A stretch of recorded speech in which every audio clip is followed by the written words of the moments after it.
Hello everyone, good morning. আবারও একটি নতুন ভিডিওতে সকলকে অনেক অনেক স্বাগত জানাই। আর আশা করি সকলেই খুব ভালো আছো, সুস্থ আছো, আর সকলের খুব ভালোভাবে প্রিপারেশন চলছে।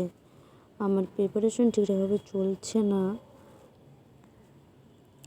কারণ আমি যদি বলি যে কেন, কারণ হচ্ছে এই আসলে কি কয়েকদিন যদি পড়া গ্যাপ দিয়ে দেওয়া যায় তাহলে সেই জায়গায় আনতে অনেকটাই টাইম লেগে যায়।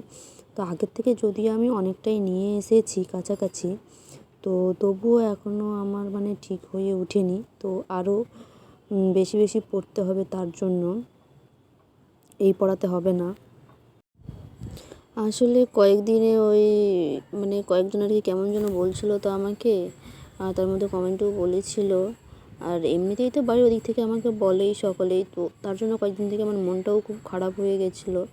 এতটাই মন খারাপ হয়ে গেছিলো যে আমি বলে বোঝাতে পারবো না। কারণ আমি জানি না কেন আমি একটুতে ইমোশনাল হয়ে পড়ি, আর একটু কেউ কিছু বললেই সেটা যদি মনে লাগার মতো কথা হয় না, আঘাত লাগার মতো যদি কথা হয়ে যায়, তো একবার যদি আঘাত লেগে যায় তো সত্যি সেই কথাটা আমি ভুলতে পারি না। জানি না কেন আমি ট্রাই করি যে সব কথাই হেসে উড়িয়ে দেবো, তো হয়ে ওঠে না আমার, জানি না কেন। সেটাকে আমাকে বদ অভ্যাসই বলা চলে, ব্যাড অভ্যাস। তো সেটাকে আমাকে চেঞ্জ করতেই হবে, যেই করেই হোক, কিছু করার নেই। কারণ খারাপ অভ্যাসগুলো রাখা উচিত না কখনোই, আমাদেরকে সবসময় ভালো অভ্যাসগুলোই রাখা উচিত। আর আমার মতো তোমরাও এই ভুলটা কখনোই করবে না যে পড়াগুলো যখন মনে থাকে না তখন তোমরা বারবার করে রিভিশন দেবে। যেমন আমারই পড়া থাকে না। আর আরেকটা সবথেকে বড় টপিক হচ্ছে যে যে কোনো সেরকম টেনশন নিয়ে যাবে। হ্যাঁ, এই কারণেই টেনশন নেওয়া যাবে না যে তুমি যা পড়বে সেগুলো সব ভুলে যাবে, গুলিয়ে গুলিয়ে যাবে। যেমন আমারই হচ্ছে এরকম। তাই আমি ভাবলাম তোমাদের সঙ্গে একটু শেয়ার করি।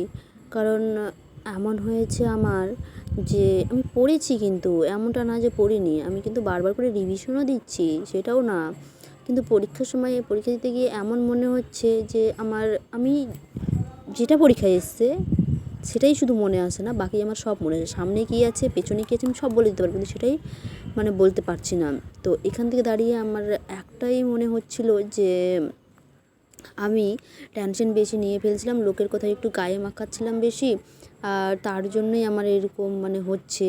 আর সত্যি কথা বলতে এটাই খারাপ অভ্যাস, লোকের কথাকে গায়ে মাখানো। আর সেগুলোকে যে দূর করা যায় কীভাবে আমি সেটা জানি না, যদি কেউ জানো তো বলে দিও। কারণ লোকের কথাকে গায়ে লাগানো যাবে না, সোজা উত্তর।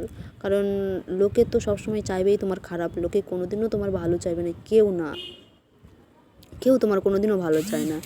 হ্যাঁ, কারো কারো বাবা মা থাকে যে খুবই ভালো, খুবই ভালো, তারা সবসময় ছেলে মেয়েকে বলে যে তোমরা পড়ো, তোমরা এই করো, তোমাদের কোনো কাজ করতে হবে না, তোমাদের মুখের সামনে সব কিছু এনে দেবে। কিন্তু তারপরেও যখন কেউ পড়ো না তখন তোমরা খুব ভুল করো, কারণ তোমাদের টেনশনের জায়গাটাই থাকে না। আর আমার মতো অনেকেই স্টুডেন্ট আছে যাদেরকে নিজের খরচা নিজেই চালাতে হয়, প্লাস বাড়িতেও কিছু হলে সেরকম দিতে হয়।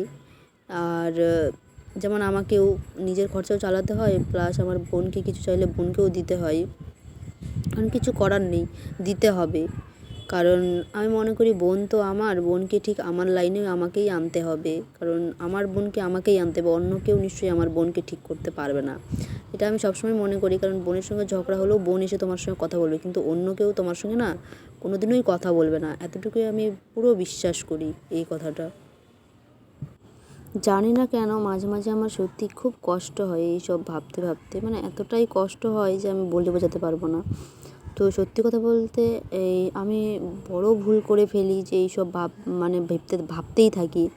কারণ চিন্তা করে কি হবে, চিন্তা করে তো কোনো কিছুই হবে না, তাই না? শুধু নিজের শরীরটাই খারাপ হবে, আর কিচ্ছুই হবে না। আমি যেটা উপলব্ধি করতে পারলাম যে চিন্তা করে কোনো কিছুই হবে না। হ্যাঁ, আমাকে চিন্তা করতে হবে, স্মার্টলি চিন্তা করতে হবে।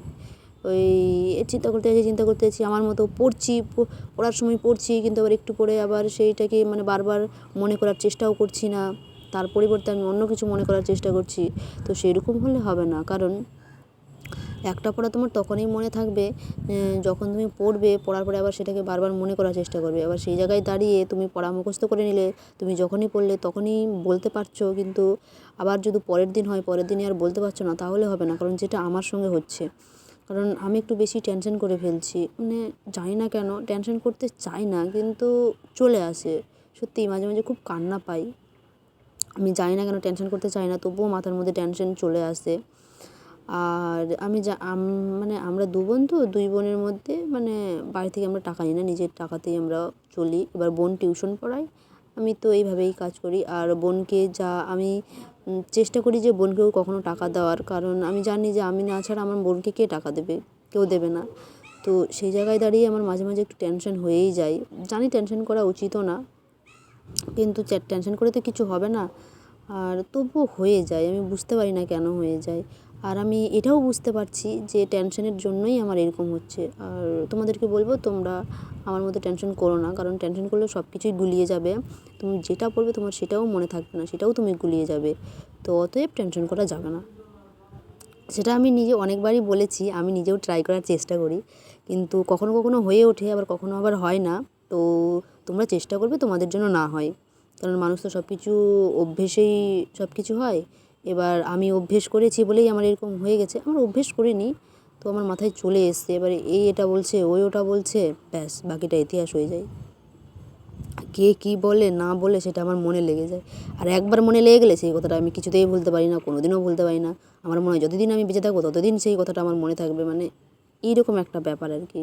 তো সেই ব্যাপারটাই আমি ভোলার চেষ্টা করছি, আর পড়াতে মনোযোগী হওয়ার চেষ্টা করছি।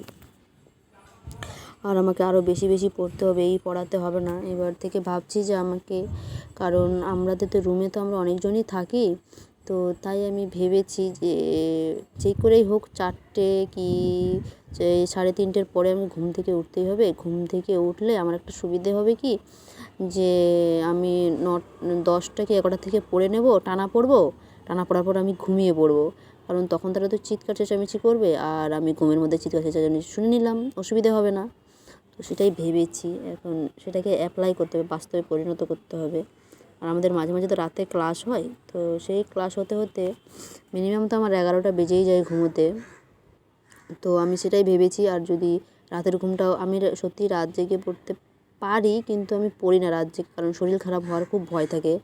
কারণ একবার শরীর খারাপ হলে সেটা যে ঠিক করতে কতটা যে কষ্ট হয়, তো সেটা জানি। আর যেহেতু বাইরে আছি, তো একা সব কিছু করতে হবে। এখানে তো আর মা নেই যে মা আমাকে সব কিছু করে দেবে, বোন নেই যে আমার পা হাত ব্যথা করছে যে বোনকে বলবো মালিশ করে দিতে, বোন মালিশ করে দেবে, সেটা তো না।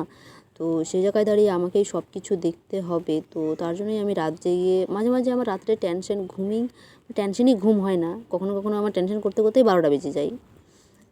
তো সেটাই ভাবছি যে বেশি টেনশন করাই যাবে না, আর কান্না করেও কিছু হবে না, কারণ কান্না করে আর কি হবে, শুধু নিজের চোখের নষ্ট, মাথা ব্যথারও নষ্ট, সব কিছুই, চোখের জলেরও নষ্ট, আর কিছু না। তো সেটাই ভাবছি যে তোমরা আমার মতো এই ভুলটা করো না কখনোই, যে ডিপ্রেশনে চলে যাবে না। আর ডিপ্রেশনে যাওয়ার দরকারই নেই, অসুবিধা নেই, কী দরকার ডিপ্রেশনে যাওয়ার। হ্যাঁ, কে কিছু বললে, আমি যেমন এখন কেউ কিছু বলেছে, আচ্ছা ঠিক আছে, হ্যাঁ হ্যাঁ ঠিক আছে, কারণ আমি বুঝে গেছি যে ডিপ্রেশনে যাওয়া যাবে না। কারণ আমি কয়েকদিন থেকে দেখছি, তো পড়ছি কিন্তু ঠিকঠাক মনে থাকছে না, পড়ছি ঠিক আছে, পড়ার সময় মনে থাকছে, পরে ভুলে যাচ্ছি, ব্যাস। তার একটাই কারণ, টেনশন। আমি মানে সলিউশন পেয়ে গেছি যে অতএব টেনশন করা যাবে না। আর তারপরে আমি ওই লাইফ সায়েন্সটা পড়ছিলাম, লাইফ সায়েন্সটা দুটোই পড়ছিলাম, আমি শুধু রিভিশন দিচ্ছিলাম। তো আমি এবার ভেবেছি, আমার কাছে দুটোই তো বই আছে, পুরনো নতুন, তো ভেবেছি পুরনো নতুন দুটোই পড়তে হবে, কারণ বলা যায় না, কখনো পুরনো থেকেও দিয়ে দিতে পারে কোশ্চেন, কখনো নতুন থেকেও, তো সেটা তো আর বলা যায় না কোথায় থেকে কখন দেবে। এখন আমাদের অনুযায়ী তো পড়বে না, যে কোশ্চেন সেট করছে তার মাইন্ড অনুযায়ী পড়তে হবে, কারণ আমাদের মাইন্ডের মতো তো আমার কোশ্চেন দেবে না নিশ্চয়ই। তো তাই সেটাই ভেবেছি, আর কি করা যায় বলো। তারপরে মনটা খুব খারাপ ছিল, পরীক্ষা ভালো হয়নি, আর কী করব। তারপরে এই ভৌতবিজ্ঞান নিয়ে বসেছিলাম, তো ভাবছিলাম ভৌতবিজ্ঞানটা পড়বো, কিন্তু পড়েছিলাম, অর্ধেক পড়েছিলাম, তারপরে আর পড়া হয়নি, কষ্ট হচ্ছিলো। তাই আমি জানি না কেন আমার কষ্ট এই কারণেই হয় যে আমি যদি না কিছু করতে পারি, তাহলে আমার বোনের কী হবে, মানে পরবর্তীকালে আমার মায়ের কী হবে। আর ভাই তো আছেই, কারণ ভাই তো সবার ছোট, তো এগুলো নিয়ে আমার খুব টেনশন হয় যে আমি কিছু না করতে পারলে আমার মানে পরিবারের কী হবে, সত্যিই খুব টেনশন হয়, খুব যদি একটু বলা ভুল অনেকটাই টেনশন হয়। ঠিক আছে, আজকের ভিডিওটা এই পর্যন্তই, টাটা।